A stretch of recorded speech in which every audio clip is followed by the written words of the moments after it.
Olá, boa noite a todos. Eu sou a Dayana, sou intercessora do Tropa de Elite de Jesus.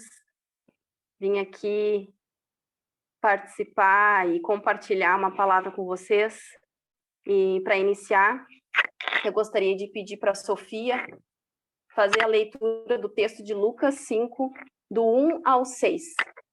Por favor. Jesus chama os primeiros discípulos. Certo dia, Jesus estava perto do lago de Genezaré e uma multidão o comprimia de todos os lados para ouvir a palavra de Deus. Viu à beira do lago 2 barcos, deixados ali pelos pescadores, que estavam levando as suas redes. Entrou num dos barcos, o que pertencia a Simão, e pediu-lhe que o afastasse um pouco da praia. Então sentou-se e do barco ensinava ao povo. Tendo acabado de falar, disse a Simão: Vá para onde as águas são mais fundas, e a todos lancem as redes para a pesca. Simão respondeu: Mestre, esforçamo-nos a noite inteira e não pescamos nada, mas porque és tu quem estás pedindo, vou lançar as redes. Quando o fizeram, pegaram tal quantidade de peixe que as redes começaram a rasgar-se. Só até o 6, né? Pode seguir ali, Sofia, até o 10, por favor. Ok. Então fizeram sinais a seus companheiros no outro barco, para que viessem ajudá-los. E eles vieram. E encheram ambos os barcos, ao ponto de começarem a afundar. Quando Simão Pedro viu isso, prostrou-se aos pés de Jesus e disse: Afasta-te de mim, Senhor, porque sou um homem pecador. Pois ele e todos os seus companheiros estavam perplexos com a pesca que haviam feito, como também Tiago e João, os filhos de Zebedeu, sócios de Simão. Disse Jesus a Simão: Não tenha medo, de agora em diante você será pescador de homens. Eles então afastaram-se do barco para a praia e deixaram tudo e o seguiram. Amém. Obrigada, Sofia. Quando eu comecei a pedir para Deus essa ministração, o Senhor me trouxe essa passagem. Então, vocês vão ver como vai fazer sentido até o fim. E eu comecei escrevendo sem entender o final dessa ministração. Mas eu obedeci, porque Deus disse que eu deveria começar assim. E conforme eu ia escrevendo, o Senhor ia me revelando. E hoje eu quero compartilhar com vocês.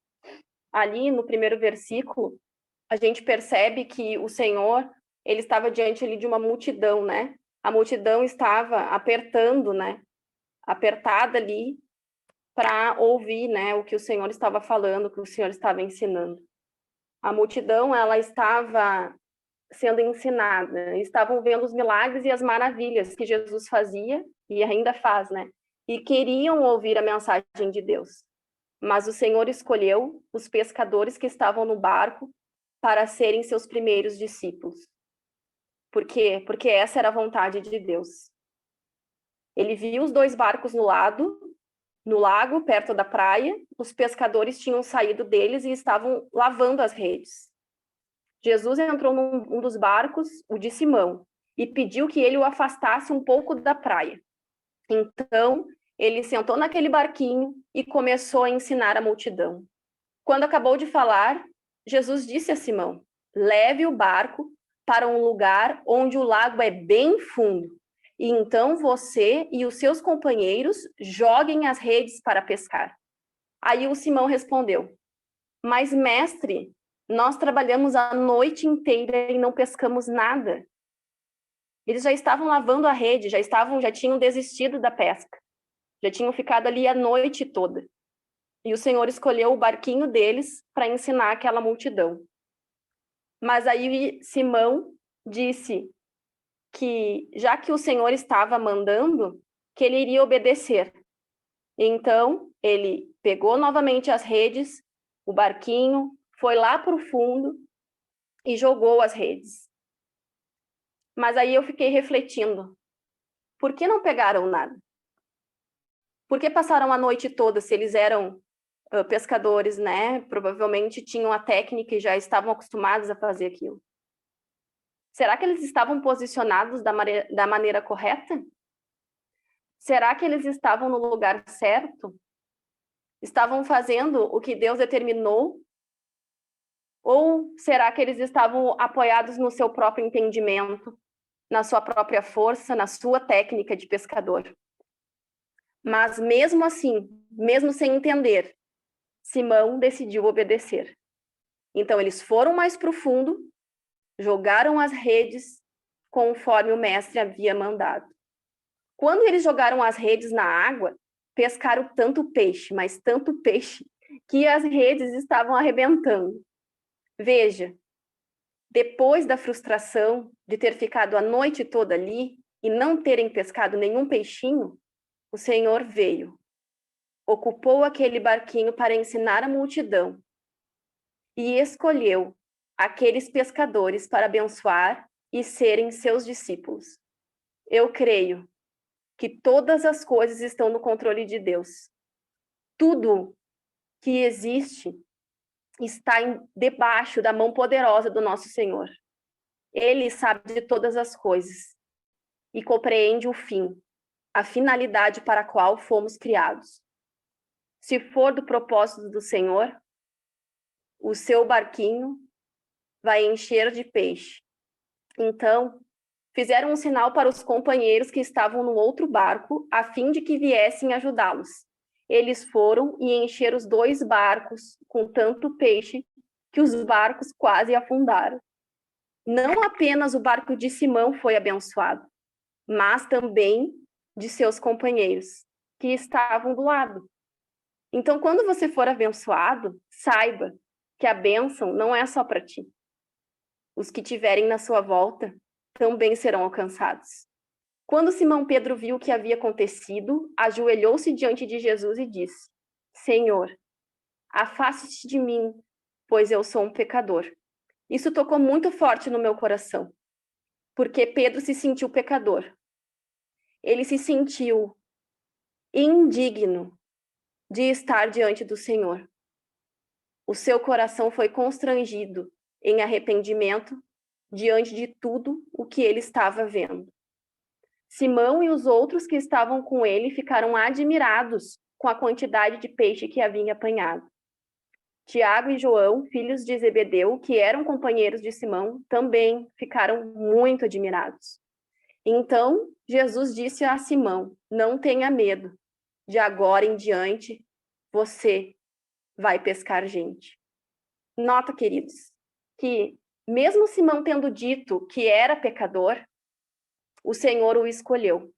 Por isso, não importa o que você esteja fazendo, aonde você tenha ido, ou quanto você se sente indigno de estar na presença de Deus. O Senhor te escolheu para estar aqui, para ouvir essa mensagem, e somente Deus, somente com a presença de Deus, nós podemos nos livrar dos pecados. Não espere estar livre dos pecados para chegar perto de Deus. É exatamente o contrário. Você aceita Jesus como o único suficiente Salvador da sua vida e com a presença dele na sua vida, você se livrará dos pecados. Eles arrastaram os barcos para a praia, deixaram tudo e seguiram Jesus. Os milagres, as maravilhas, são para que as pessoas creiam e sigam Jesus. Queridos, ter sido escolhida por Deus tem muitos desafios, muitas escolhas, muitas renúncias, mas nada comparado à alegria de ter a luz e a esperança para a qual fomos chamados. Meu conselho é que você, que está ouvindo essa mensagem, entregue a sua vida para Jesus. que você seja cheio da presença do Espírito Santo de Deus. Porque todas as coisas que fazemos para Jesus é leve e suave. Brenda, você pode ler para mim Mateus 11, do 28 ao 30, por favor? 11. Sim. Vinde a mim todos os que estáis cansados e oprimidos. Eu vos aliviarei. Tomai sobre vós o meu jugo, e aprendei de mim, que sou manso e humilde de coração, e encontrareis descanso para as vossas almas. Porque o meu jugo é suave e o meu fardo é leve. Obrigada, Brenda. Eu não entendia muitas coisas quando eu aceitei Jesus na minha vida. Por muitos anos, eu deixei de segui-lo porque me sentia indigna, quando o que o Senhor queria era me libertar de todos os pecados. Então entendi o que este versículo que a Brenda leu agora dizia. Eu encontrei descanso para minha alma, debaixo do jugo suave e do fardo leve de Jesus. Todas as coisas que tive que renunciar foi com a ajuda do Espírito Santo de Deus. Foi Ele que fez e faz todas as coisas. Não é da força do meu braço e nem da minha capacidade. Nós, queridos, não temos condições para isso. Mas Deus, esse versículo que nós vamos ler agora, explica isso que eu estou dizendo. Vamos lá para Efésios 1, nós vamos ler do 18 ao 23. Peço que Deus abra a mente de vocês para que vejam a luz dele e conheçam a esperança para a qual ele os chamou. A esperança que ele nos chamou é a vida eterna. Muitas pessoas se preocupam o que vai acontecer conosco depois da nossa morte. E aqueles que aceitarem Jesus como o único suficiente Salvador receberão a vida eterna. A outra esperança que ele nos chamou é encontrar o propósito da nossa vida.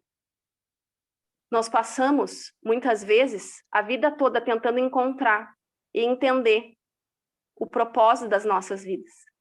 E quando nós aceitamos Jesus verdadeiramente no nosso coração, nós encontramos um propósito para a nossa vida. E além de tudo isso, que já seria mais do que suficiente, nós entendemos que nós temos um Pai, o nosso Deus.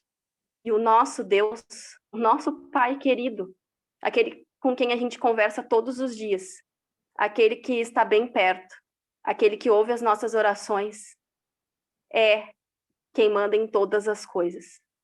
Ele manda em tudo. Ele é o Todo-Poderoso. E nós podemos conversar com ele. Nós podemos contar com ele. E também para que saibam como são maravilhosas as bênçãos que ele prometeu ao seu povo. E como é grande o seu poder que age em nós, os que cremos neles. Esse poder que age em nós é a mesma força poderosa que ele usou quando ressuscitou Cristo e fez com que ele se sentasse ao seu lado direito no mundo celestial. É essa força, é esse poder que está dentro de nós. Cristo reina sobre todos os governos celestiais. Ele é mais poderoso do que qualquer autoridade, força ou poder. E ele tem um título que está acima de todos os títulos das autoridades que existem nesse mundo e no mundo que há de vir. O nosso Deus, o nosso Pai, colocou todas as coisas debaixo da autoridade de Jesus Cristo e deu ele, Cristo, a igreja como o único Senhor de tudo. A igreja é o corpo de Cristo e ela completa Cristo, o qual completa todas as coisas em todos os lugares.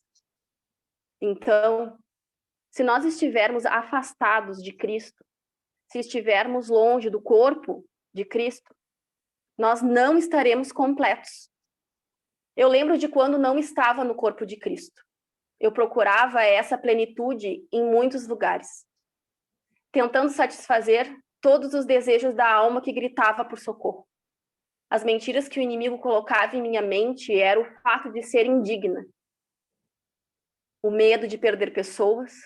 Eu queria agradar todo mundo e estava pensando nos julgamentos das pessoas. Eu estava nitidamente tentando saciar a fome que eu sentia com algo que não era alimento. Eu jamais encontraria descanso para minha alma nos lugares aonde eu estava procurando. Fiz isso, queridos, por muitos anos. Até que Deus permitiu entrar em um lamaçal tão profundo que todas aquelas coisas que eu fazia já não me satisfaziam mais. Todas as pessoas que eu tinha medo de perder já não me importavam mais. O fato de eu ser indigna, eu percebi que era apenas uma desculpa que eu usava para me afastar mais e mais do Senhor. Quando nos sentimos indignos, dizemos: o Senhor é santo demais para mim. Eu não posso mudar. Quer saber? Você sozinho não pode mesmo. Eu não pude e ninguém pode.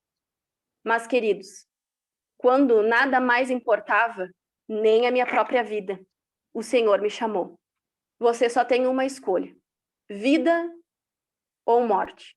E eu pensei, já não tenho mais nada mesmo, para mim já estou morta. Então, eu vou buscar Jesus. Lembro que quando eu fui na igreja naquela época, eu não olhava para mais nada. Meu único objetivo era buscar Jesus. Eu só queria viver. E sabia que o único que podia me dar a vida era Jesus Cristo. Graças a Deus. Este processo durou 1 ano e 6 meses. Para você, pode parecer muito. Realmente, eu estava sofrendo. E para mim foi muito tempo. Mas sabe quanto tempo durou? O tempo da minha resistência. A pastora Fabiana compartilhou uma mensagem outro dia e disse que o processo dura o tempo da nossa resistência. E é verdade. Eu só fui curada quando efetivamente busquei na fonte da vida, Jesus Cristo. Quando eu entreguei a minha vida para Jesus, quando eu busquei a sua face de todo o meu coração, quando eu o adorei verdadeiramente e entreguei tudo nas mãos dele, a minha vida começou a fazer sentido. Um sentido que eu não conhecia.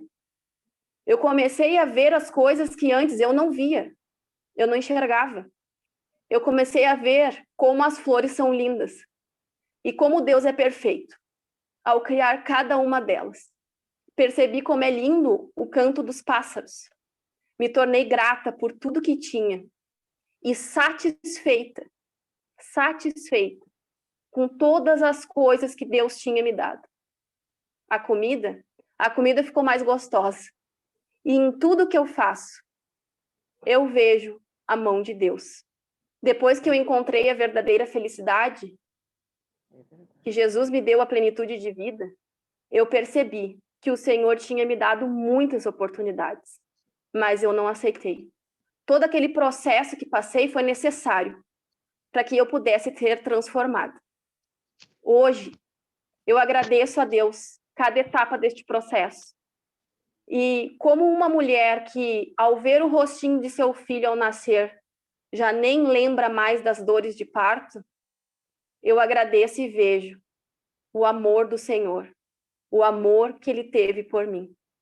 Quando eu comecei a escrever essa mensagem, eu pensei que eu estava escrevendo para vocês, mas agora, ao terminar, já estou em lágrimas e vejo que foi sobre mim. Deus abençoe, queridos, cada um de vocês. Tenho certeza que algum de vocês que está escutando essa mensagem está se sentindo indigno de estar na presença de Deus. Mas Deus te diz hoje: filha, venha e me siga. De agora em diante, você vai pescar gente. Glórias a Deus. Louvado seja o nome de Jesus. Amém.